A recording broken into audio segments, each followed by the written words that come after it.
Une jeune fille nommée An Yin vit dans un quartier pauvre à la périphérie de la ville. Elle est célèbre pour son bon cœur et son sourire ensoleillé.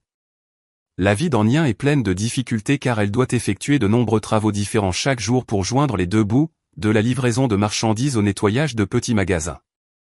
Mais peu importe la difficulté, elle garde toujours un esprit optimiste et est prête à aider les autres. Un matin froid, An Yin venait de terminer une livraison de marchandises et prévoyait de s'arrêter dans un magasin en bord de route pour acheter des petits pains pour le petit déjeuner. Alors qu'elle s'approchait, un vieil homme en haillons et à l'air hagard se tenait devant la boutique, tremblant, levant la main pour demander de la nourriture.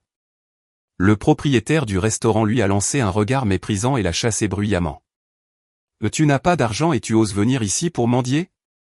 Va ailleurs. » Le vieil homme baissa la tête et sortit par la porte, l'air fatigué comme s'il était sur le point de tomber. Incapable de le supporter, An Yin s'avança pour soutenir le vieil homme, puis se tourna vers le propriétaire du magasin. « Il a très faim, s'il vous plaît, vendez-moi 2 boulettes. » Elle fouilla dans sa poche et il ne lui restait que quelques billets pour acheter du pain. Le tendant doucement au vieil homme, elle dit « Grand-père, prends ça et mange-le pour te réchauffer l'estomac. » Le vieil homme la regarda avec émotion dans les yeux. « Merci, vous êtes très gentil. Tout le monde ne traite pas les pauvres aussi bien que vous. » Après avoir fini de manger, le vieil homme demanda. « Ah, comment t'appelles-tu ? Que fais-tu ici ?» An Yin sourit. « Je m'appelle An Yin, je travaille suffisamment pour gagner ma vie. As-tu un endroit où tu dois aller pour que je puisse t'emmener un peu ?» Le vieil homme secoua la tête, ses yeux brillants de profondeur. « N'as-tu pas peur qu'aider un étranger comme moi t'apporte des ennuis ?» An Yin sourit doucement. « Aider les nécessiteux ne doit pas être calculé. N'oubliez pas de prendre soin de votre santé. » Elle partit, n'oubliant pas de laisser son numéro de téléphone sur un petit bout de papier, afin que le vieil homme puisse la contacter en cas de problème. Alors qu'An Yin était hors de vue, une voiture de luxe s'est arrêtée à proximité. Un jeune homme, vêtu d'un costume soigné, sortit de la voiture et se dirigea vers le vieil homme. « Grand-père, tu t'es encore enfui pour tester les autres. Je t'avais dit de ne pas faire de telles choses. » Le vieil homme rit de bon cœur en frappant le sol avec son bâton. « Mon fils, je viens de rencontrer une fille merveilleuse. Si tu l'épouses, ma vie sera en paix. » L'homme fronça les sourcils, l'air agacé. « Grand-père, tout le monde fait semblant d'être gentil ces jours-ci. Comment pouvons-nous lui faire confiance ?»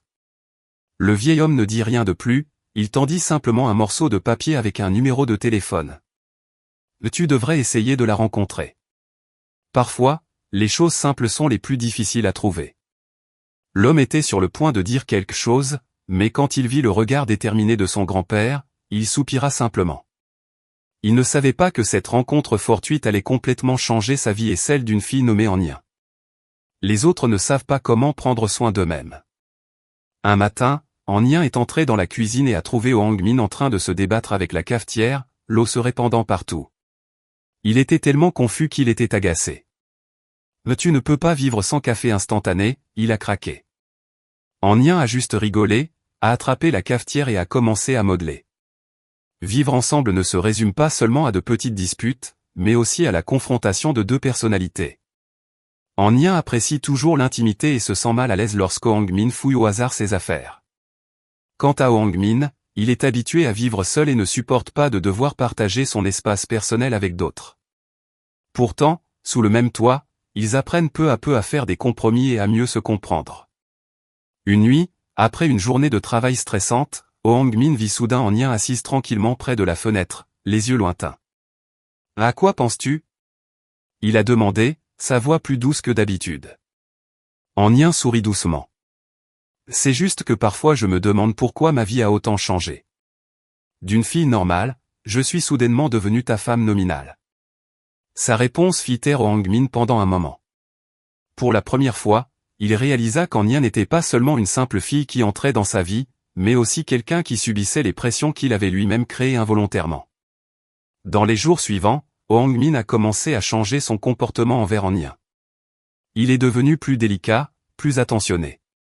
Même s'il ne l'avait pas dit, il réalisa peu à peu que sa présence lui procurait une sensation de chaleur qu'il n'avait jamais ressentie auparavant. Il ne la voit plus comme une épouse contractuelle, mais comme un élément important de sa vie. Cependant, la vie à deux n'est pas toujours rose.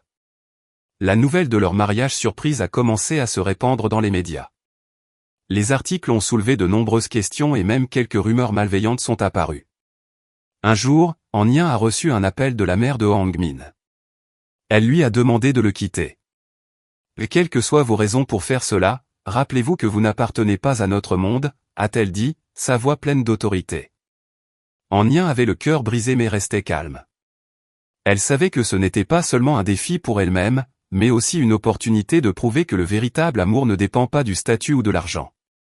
Pendant ce temps, Hwang Min, après avoir pris connaissance de l'histoire, a franchement confronté sa mère. Pour la première fois, il défendit An Nien devant elle.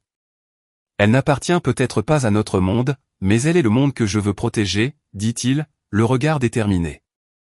Peu à peu, la distance entre eux s'est réduite, non seulement à cause d'événements extérieurs mais aussi de petits moments de la vie quotidienne. Hwang Min s'est rendu compte que la présence d'An Nien non seulement rendait sa vie moins solitaire, mais l'aidait également à devenir une meilleure personne. Quant à An Nien, même si elle n'osait pas l'admettre, son cœur avait commencé à palpiter face à ce changement. Ainsi, de deux inconnus contraints de vivre ensemble pour des raisons pratiques, ils ont peu à peu trouvé le sens du mot « famille ». Mais la question de savoir si leur relation peut transcender les limites d'un contrat reste ouverte. Au fur et à mesure que les jours de vie commune passaient, la relation entre An Nien et Hwang Min n'était plus forcée ni réticente. À partir de petits conflits, les deux apprennent à comprendre et à partager. Ce sont les moments inattendus et les petites actions qu'ils ont faites l'un pour l'autre qui ont lentement planté les graines de l'amour dans le cœur de chacun. Un matin, alors qu'An Nien dormait encore, Hwang Min se réveilla et vit son visage sous la douce lumière du soleil à travers les rideaux. Ce visage paisible et innocent lui faisait ressentir une tendresse qu'il n'avait jamais ressentie auparavant. En un instant, il réalisa qu'il ne considérait plus An Nien comme une épouse contractuelle. C'était elle qui lui réchauffait la vie, la seule qui lui faisait sentir qu'il n'était plus seul. Abasourdi, il la serra immédiatement dans ses bras, « Merci de m'avoir donné la chance de t'aimer. » À partir de ce moment, leur amour n'était plus un bourgeon timide, mais commença à fleurir, brillant et sincère. Ils savent que la route qui les attend est semée d'embûches, mais tant qu'ils sont ensemble, ils croient qu'ils peuvent tout surmonter. L'amour d'An Nien et Hwang Min, bien que beau comme un rêve, doit encore faire face à des tempêtes auxquelles aucun d'eux ne s'attendait. En sortant de leur petit monde, ils rencontrent une réalité complexe où la vérité, la pression familiale et les préjugés sociaux commencent à créer des barrières. La nouvelle de leur relation est finalement parvenue à la famille de Hwang Min. Sa mère, Madame Tran, était une femme puissante et stricte qui ne pouvait accepter le fait que son fils soit attaché à une fille indigne. Elle a demandé à Hwang Min de mettre fin immédiatement à leur relation, et a même pris rendez-vous avec An Nien pour lui donner un avertissement. « Pour qui te prends-tu pour pouvoir entrer dans cette famille ?»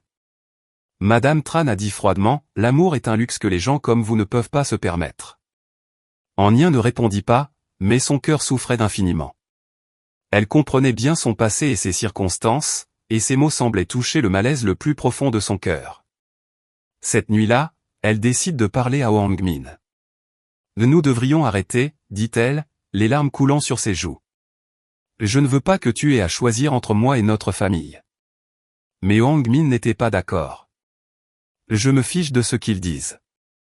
La personne avec qui je veux être, c'est toi. » Il lui tenait fermement la main, le regard déterminé, « Nous sommes arrivés jusqu'ici.